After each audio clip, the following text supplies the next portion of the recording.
যৌন সম্পর্কের বিষয়ে মুখ বন্ধ রাখতে পর্নো তারকা স্টর্মি ড্যানিয়েলসকে ঘুষ দেওয়ার অভিযোগে করা মামলায় যুক্তরাষ্ট্রের সাবেক প্রেসিডেন্ট ডোনাল্ড ট্রাম্পকে দোষী সাব্যস্ত করেছেন নিউ ইয়র্কের ম্যানহাটনের আদালত। মামলায় আনা 34টি অভিযোগের সবকটিতেই তিনি দোষী সাব্যস্ত হয়েছেন। যুক্তরাষ্ট্রের ইতিহাসে তিনি প্রথম সাবেক প্রেসিডেন্ট যিনি কোনো ফৌজদারি মামলায় দোষী সাব্যস্ত হলেন। আগামী 11 জুলাই এই মামলায় ট্রাম্পের সাজা ঘোষণা করা হবে। মনিরুজ্জামান বাবুর প্রতিবেদন। 6 সপ্তাহ ধরে সাবেক পর্ন তারকা স্টর্মি ড্যানিয়েল সহ 22 জন সাক্ষীর সাক্ষ্য শুনেছেন আদালত। মূলত যৌন কেলেঙ্কারির ঘটনা ধামাচাপা দিতে স্টর্মি ড্যানিয়েলকে ঘুষ দেওয়ার অভিযোগই এই মামলার মূল বিষয় হয়ে ওঠে। নিউ ইয়র্কের আদালতে 2 দিনের আলোচনার পর 12 জুরি ট্রাম্পকে আলোচিত এই মামলায় 34টি অভিযোগই দোষী সাব্যস্ত করেন। ট্রাম্প মূলত ব্যবসায়িক রেকর্ড জালিয়াতির 34টি অপরাধমূলক মামলায় দোষী সাব্যস্ত হয়েছেন। এর মধ্যে একটি ছিল ট্রাম্পের সঙ্গে সম্পর্কের বিষয়ে মুখ বন্ধ রাখতে সাবেক পর্ন তারকা স্টর্মি ড্যানিয়েলকে $1,30,000 মার্কিন ঘুষ দেন তার আইনজীবী। এই মামলায় এখন ট্রাম্পের সর্বোচ্চ 4 বছর কারাদণ্ড হতে পারে, তবে বিশেষজ্ঞরা বলছেন তাকে জরিমানা করার সম্ভাবনাই বেশি। এদিকে রায় ঘোষণার পর ট্রাম্প বলেছেন এটি অপমানজনক, তার জন্য মর্যাদাহানিকর। তিনি ন্যায় বিচার পাননি। আদালতের এই সিদ্ধান্তের বিরুদ্ধে শেষ মুহূর্ত পর্যন্ত লড়াই করে যাব। আগামী নভেম্বরে প্রেসিডেন্ট নির্বাচনে ভোটারদের কাছ থেকেই আসল রায় পাওয়া যাবে। এই রায়ের বিরুদ্ধে দ্রুত আপিল করা হবে বলে জানিয়েছেন ট্রাম্পের আইনজীবী। আগামী 11 জুলাই এই অপরাধের জন্য ট্রাম্পের সাজার রায় ঘোষণার তারিখ ঠিক করেন বিচারপতি জুয়ান মার্চেন। এর 3 দিন পরে রিপাবলিকান দলের জাতীয় সম্মেলন, যেখান থেকে ট্রাম্পকে প্রার্থী হিসেবে ঘোষণা করার কথা। এদিকে ফৌজদারি মামলায় দোষী সাব্যস্ত হওয়ার পর ট্রাম্পের প্রতি জোরালো সমর্থন দেওয়ার প্রতিশ্রুতি ব্যক্ত করেছেন তার দল রিপাবলিকান পার্টির প্রভাবশালী দাতারা। মনিরুজ্জামান বাবু, 71। বিশ্বের অন্যান্য দেশের মানবাধিকার পরিস্থিতি নিজেদের মানদণ্ডে মাপে যে দেশ, সেই যুক্তরাষ্ট্রের মানবাধিকার পরিস্থিতি নিয়ে এবার রিপোর্ট প্রকাশ করেছে চীন। বুধবার চীনের স্টেট কাউন্সিল প্রকাশিত এই প্রতিবেদনে বলা হয়েছে 2023 সাল জুড়েই যুক্তরাষ্ট্রে মানবাধিকারের ব্যাপক বিপর্যয় ঘটেছে। এতে আরও বলা হয়েছে বিশেষ করে সাধারণ মার্কিনীরা এক ধরনের মেরুকরণের মধ্যে পড়ে গেছেন, যেখানে তাদের কোনো প্রাধান্য নেই। রিপোর্টে আরও বলা হয়েছে 2023 সালে মার্কিন যুক্তরাষ্ট্রে কমপক্ষে 654টি বড় ধরনের বন্দুক হামলার ঘটনা ঘটেছে। এছাড়া সরকার নাগরিকদের গোপনীয়তা পর্যবেক্ষণ করার ক্ষমতার অপব্যবহার করেছে, মত প্রকাশের স্বাধীনতাকে দমন করেছে। যুক্তরাষ্ট্রে পুলিশি বর্বরতায় মৃত্যু রেকর্ড উচ্চতায় পৌঁছেছে বলে উল্লেখ করা হয়েছে চীনা মানবাধিকার প্রতিবেদনে। ভারতে চলমান লোকসভা নির্বাচনের 7ম ও সর্বশেষ দফার ভোট গ্রহণ অনুষ্ঠিত হতে যাচ্ছে আগামীকাল শনিবার। শেষ দফায় ভোট হবে 8 রাজ্য ও কেন্দ্রশাসিত অঞ্চলের 57 আসনে। ভোট গ্রহণ শুরু হবে স্থানীয় সময় সকাল 7টায়, চলবে সন্ধ্যা 6টা পর্যন্ত। 7ম ধাপের নির্বাচনে আলোচিত প্রার্থীদের মধ্যে রয়েছেন বর্তমান প্রধানমন্ত্রী নরেন্দ্র মোদী। উত্তরপ্রদেশের বারাণসী আসনে লড়বেন তিনি। এই আসনে তার সঙ্গে প্রতিদ্বন্দ্বিতা করবেন কংগ্রেসের প্রার্থী অজয় রায়। শেষ ধাপের আরেক আলোচিত প্রার্থী কঙ্গনা রানাওয়াত। বলিউডের এই তারকা লড়বেন হিমাচল প্রদেশের রান্দি আসন থেকে। অন্যদিকে পশ্চিমবঙ্গের গোল্ডেন হারবার আসনে তৃণমূলের হয়ে লড়বেন মমতা বন্দ্যোপাধ্যায়ের ভাতিজা অভিষেক ব্যানার্জি।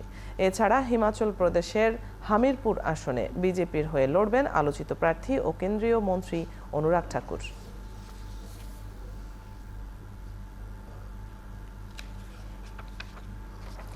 ধ্যানে বসার প্রায় 15 ঘন্টা পেরিয়ে যাওয়ার পর শুক্রবার সকালে প্রকাশ্যে এলো ভারতের প্রধানমন্ত্রী নরেন্দ্র মোদীর ধ্যানে বসার ছবি। বিজেপির ফেসবুক পেজ থেকে মোট 4টি ছবি প্রকাশ করা হয়েছে। পূর্ব নির্ধারিত সূচি অনুযায়ী 7ম তথা শেষ দফার ভোটের প্রচার শেষ করেই কন্যাকুমারীর উদ্দেশ্যে রওনা দিয়েছিলেন প্রধানমন্ত্রী নরেন্দ্র মোদী। বৃহস্পতিবার সন্ধ্যায় সেখানকার বিবেকানন্দ রক মেমোরিয়ালের ধ্যান মণ্ডপম এ ধ্যানে বসেন তিনি। শেষ দফা ভোটের আগে মোদির এই ধ্যান নিয়ে সরব হয়েছিল সিপিএম এবং কংগ্রেস। প্রধানমন্ত্রীর ধ্যানমগ্ন হওয়ার ছবি যাতে টেলিভিশনে প্রচারিত না হয় সে বিষয়ে নির্বাচন কমিশনের দ্বারস্থ হয়েছিল তারা। নির্বাচন কমিশনের নিষেধাজ্ঞার পরও মন্দির মসজিদের মতো হিন্দু মুসলিমের মধ্যে বিভাজন সৃষ্টিকারী ইস্যুগুলো নির্বাচনী প্রচারে অন্তত 421 বার টেনে এনেছেন ভারতের প্রধানমন্ত্রী নরেন্দ্র মোদী।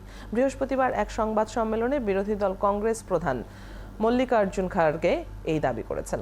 আগামী 1 জুন দেশটির লোকসভা নির্বাচনের সপ্তম ও শেষ ধাপ অনুষ্ঠিত হবে। এ উপলক্ষে বৃহস্পতিবারই ছিল নির্বাচনী প্রচারের শেষ দিন। এই দিনটিতেই সংবাদ সম্মেলনে প্রধানমন্ত্রী মোদীর বিরুদ্ধে হিন্দু ও মুসলিম সম্প্রদায়ের মধ্যে বিভাজন সৃষ্টির অভিযোগ করেন খাড়গে। তিনি জানান, গত 15 দিনের মধ্যে মোদী যেসব বক্তব্য দিয়েছেন সেগুলোতে অন্তত 232 বার তিনি কংগ্রেসের নাম উচ্চারণ করে বিষোদ্গার করেছেন।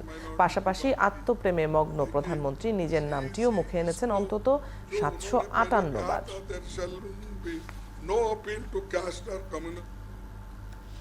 ভারতের বিহারে তীব্র গরমে 2 ঘন্টায় 16 জন মারা গেছেন। বৃহস্পতিবার ঔরঙ্গাবাদ জেলা হাসপাতালে মারা যান তারা। এদিন বিহারের সর্বোচ্চ তাপমাত্রা ছিল 44 ডিগ্রি সেলসিয়াস। হাসপাতালের একজন ডাক্তার জানান, আরও অন্তত 35 জন রোগীকে তাপজনিত নানা কারণে হাসপাতালে ভর্তি করা হয়েছে। তবে তাদের চিকিৎসার সব ব্যবস্থা হাসপাতালে রয়েছে বলেও নিশ্চিত করেন তিনি আরও বলেন, তাদের কাছে পর্যাপ্ত ডাক্তার, ওষুধ ও বরফের প্যাক রয়েছে এবং আরও কুলারের ব্যবস্থা করা হয়েছে। বিহারে অনেকদিন ধরেই তাপপ্রবাহ চলছে। বুধবার রাজ্য সরকার সব বেসরকারি এবং সরকারি স্কুল, কোচিং ইনস্টিটিউট এবং অঙ্গনওয়াড়ি কেন্দ্রগুলো 8 জুন পর্যন্ত বন্ধ ঘোষণা করেছে।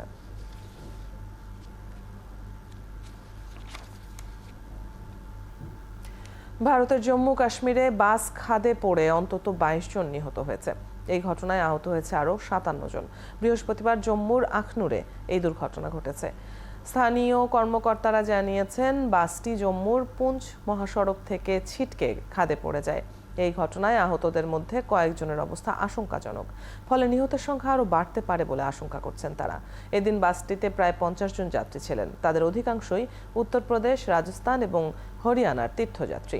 তারা সবাই রিয়াসি জেলার বিখ্যাত শিবখড়ি মন্দিরে যাচ্ছিলেন।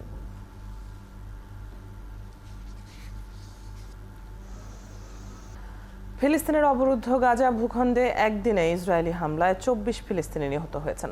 এর মধ্যে রাফা শহরে নিহত হয়েছেন অন্তত 12 ফিলিস্তিনি। এছাড়া পৃথক 3টি হামলায় গাজায় আরও 12 ফিলিস্তিনি প্রাণ হারিয়েছেন। এদিকে হামাস জানিয়েছে, ইসরায়েলের আগ্রাসন বন্ধ হলে একটি পূর্ণাঙ্গ চুক্তি করতে প্রস্তুত রয়েছে তারা। মনিরুজ্জামান বাবুর প্রতিবেদন।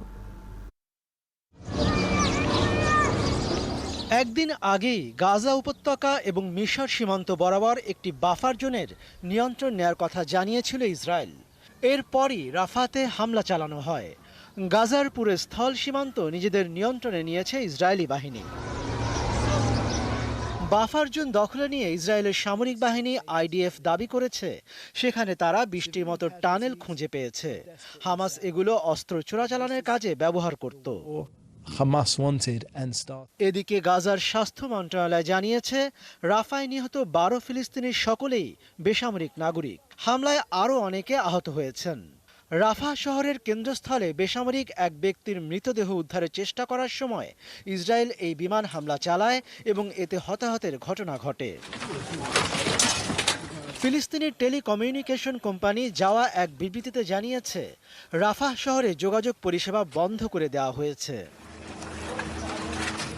এছাড়া গাজা শহরের পশ্চিমে আল শাতি শরণার্থী শিবিরে বিমান হামলায় কয়েকজন বেসামরিক নাগরিক নিহত হয়েছেন বলে চিকিৎসকরা জানিয়েছেন। ইসরায়েল দক্ষিণ, মধ্য এবং উত্তর গাজায় সংঘর্ষের কথা জানালেও রাফাতে হামলা চালানোর বিষয়ে তারা কোনো মন্তব্য করেনি। হামাস তাদের টেলিগ্রাম চ্যানেলে প্রকাশিত এক বিবৃতিতে বলেছে, গাজায় ফিলিস্তিনিদের বিরুদ্ধে ইসরায়েলের আগ্রাসন বন্ধ হলে একটি পূর্ণাঙ্গ চুক্তি করতে প্রস্তুত রয়েছে তারা। এদিকে সেভ দ্য চিলড্রেন জানিয়েছে, রাফাতে 4 দিনের হামলায় ইসরায়েলের সেনাবাহিনী 60 জনেরও বেশি ফিলিস্তিনিকে হত্যা করেছে, যার মধ্যে অনেক নারী ও শিশু রয়েছে। মনিরুজ্জামান বাবু, 71। আরও 2 মামলায় খালাস পেয়েছেন পাকিস্তানের সাবেক প্রধানমন্ত্রী ইমরান খান। বৃহস্পতিবার ইসলামাবাদের একটি জেলা ও দায়রা আদালত গত বছরের 9 মের সহিংসতায় 2টি মামলায় থেকে তাকে খালাস দিয়েছে। ইমরান খানের বিরুদ্ধে শেহজাদ টাউন থানায় করা 2টি মামলা চ্যালেঞ্জ করে দায়ের করা পিটিশনের অনুমোদন দেন জুডিশিয়াল ম্যাজিস্ট্রেট ওমর সাব্বির। রায়ে বিচারক বলেন, রাষ্ট্রপক্ষ পর্যাপ্ত সাক্ষ্য প্রমাণ উপস্থাপন করতে ব্যর্থ হওয়ায় পিটিআই প্রতিষ্ঠাতাকে খালাস দেওয়া হয়েছে। এর আগে গত বছরের 9 মের ঘটনায় ভাঙচুরের অভিযোগে দায়ের করা 2টি মামলা থেকে 15 মে ইমরান খান খালাস পান। ইসলামাবাদের খান্না থানায় দায়ের করা এই 2 মামলা থেকে ইমরানকে খালাস দেন judicial magistrate Sahib Bilal.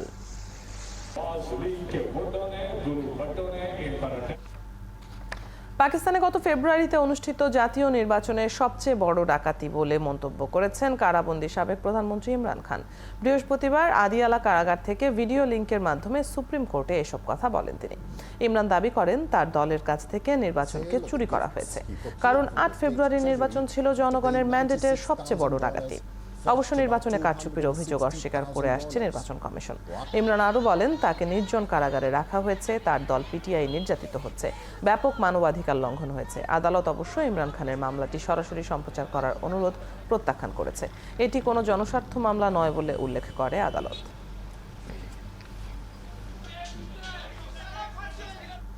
Japan সাগরে একের পর এক স্বল্প পাল্লার ব্যালিস্টিক ক্ষেপণাস্ত্র নিক্ষেপ করেছে উত্তর কোরিয়ার প্রতিরক্ষা বাহিনী। দক্ষিণ কোরিয়ার প্রতিরক্ষা বাহিনী এক বিবৃতিতে এই তথ্য নিশ্চিত করেছে। তারা বলেছে, বৃহস্পতিবার স্থানীয় সময় ভোরে পূর্বাঞ্চলীয় উপকূলে অন্তত 10টি ব্যালিস্টিক ক্ষেপণাস্ত্র ছুঁড়েছে পিয়ংইয়ং। এসব ক্ষেপণাস্ত্র 350 কিলোমিটার দূরের লক্ষ্যবস্তুতে আঘাত হানতে সক্ষম। বিবৃতিতে এই ঘটনাকে উস্কানিমূলক উল্লেখ করে আরও বলা হয়েছে, এই ইস্যুতে শীঘ্রই যুক্তরাষ্ট্র ও জাপানের সাথে আলোচনা করবে সিউল। জাপানের প্রধানমন্ত্রী ফুমিও কিশিদা জানিয়েছেন, উত্তর কোরিয়ার ছোড়া ক্ষেপণাস্ত্রগুলো জাপানের সমুদ্র সীমার এক্সক্লুসিভ ইকোনমিক জোনেও আঘাত করেছে। এই ঘটনার তীব্র নিন্দা জানিয়েছেন তিনি।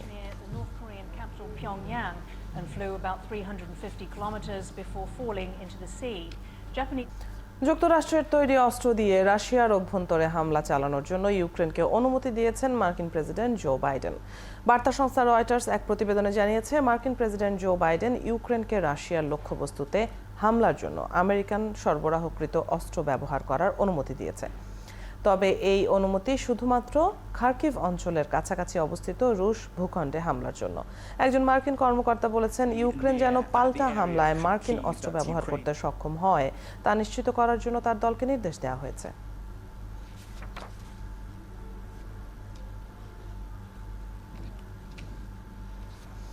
রাশিয়ার ছোড়া 7টি ক্ষেপণাস্ত্র এবং 32টি ড্রোন ধ্বংস করেছে ইউক্রেন। বৃহস্পতিবার স্থানীয় সময় রাতে দেশটির বিমান প্রতিরক্ষা ব্যবস্থা এগুলোকে ধ্বংস করেছে।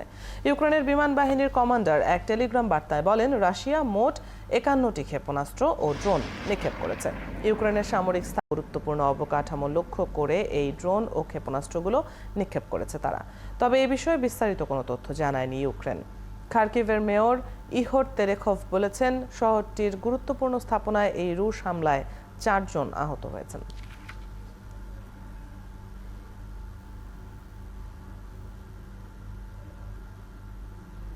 এতক্ষণ সাথে থাকার জন্য ধন্যবাদ। কাল একই সময়ে আবারও হাজির হবে বিশ্বযোগ। সরাসরি সংবাদ অনুষ্ঠান দেখতে থাকুন একাত্তর ফেসবুক পেজে এবং সাবস্ক্রাইব করুন একাত্তরের ইউটিউব চ্যানেল।